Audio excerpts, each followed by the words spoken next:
지난주에는 러시아의 푸틴 대통령이 심정지 상태로 발견되었다는 다소 황당한 뉴스가 화제가 되었습니다.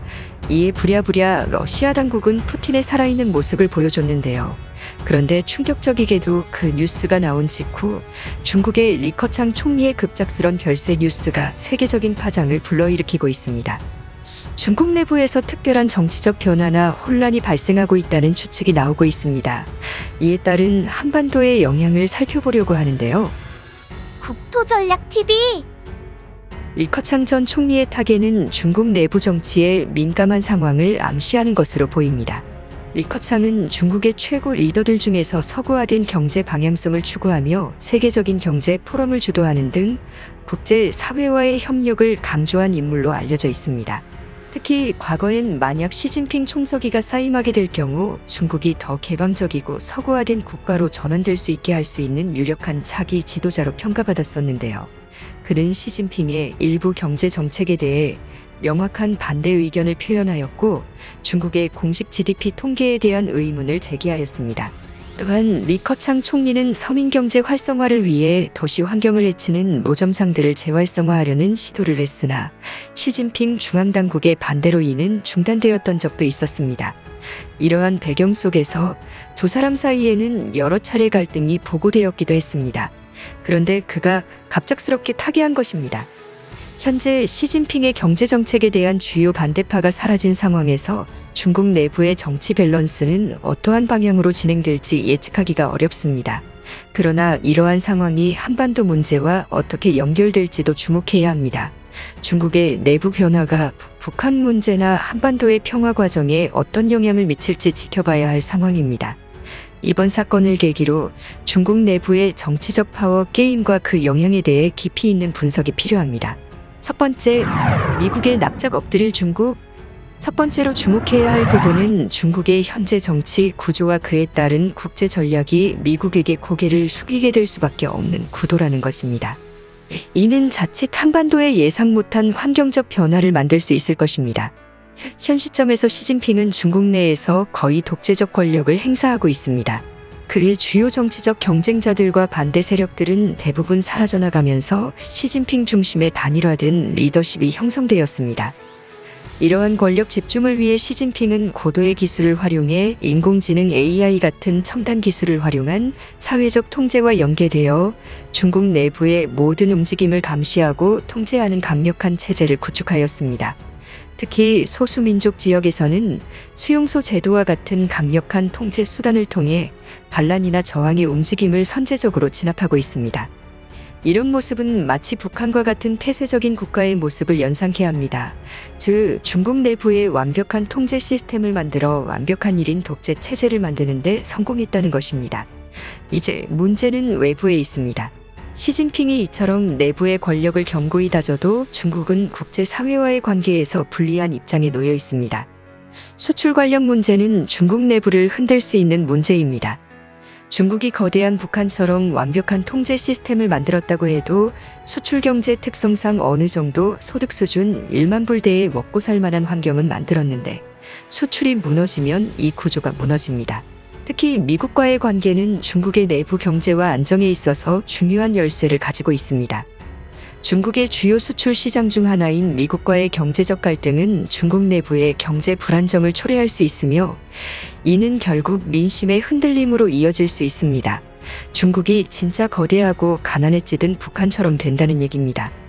따라서 시진핑 정권은 현재 미국과의 관계 정상화를 강력하게 추구하게 될 가능성이 매우 높을 것이라는 이유가 바로 여기에 있습니다.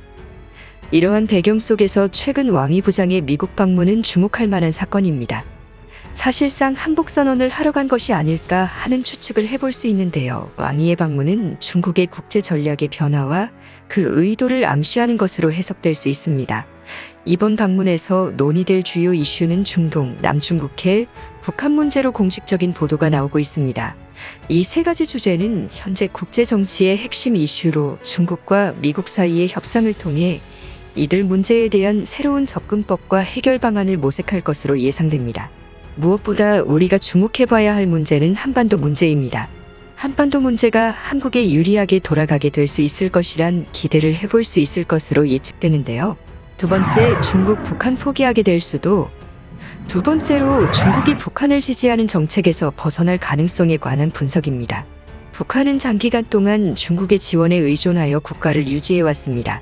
중국은 북한의 주요 경제적 파트너이자 정치적 후원국으로 북한의 안정과 지속적인 체제 유지에 필수적인 역할을 해왔습니다. 현재 탈북자들이 중국으로 건너가면 대부분은 북한으로 강제 송환되고 있습니다. 그러나 만약 중국이 이러한 정책을 변경하여 탈북자들에게 난민 지위를 인정하거나 한국으로 이동할 수 있도록 지원한다면 북한 내부에서는 큰 혼란이 발생할 가능성이 크다고 볼 수 있습니다. 그러나 최근의 국제 사태와 변화하는 대외 환경 속에서 중국의 북한에 대한 정책도 변화할 가능성이 있습니다.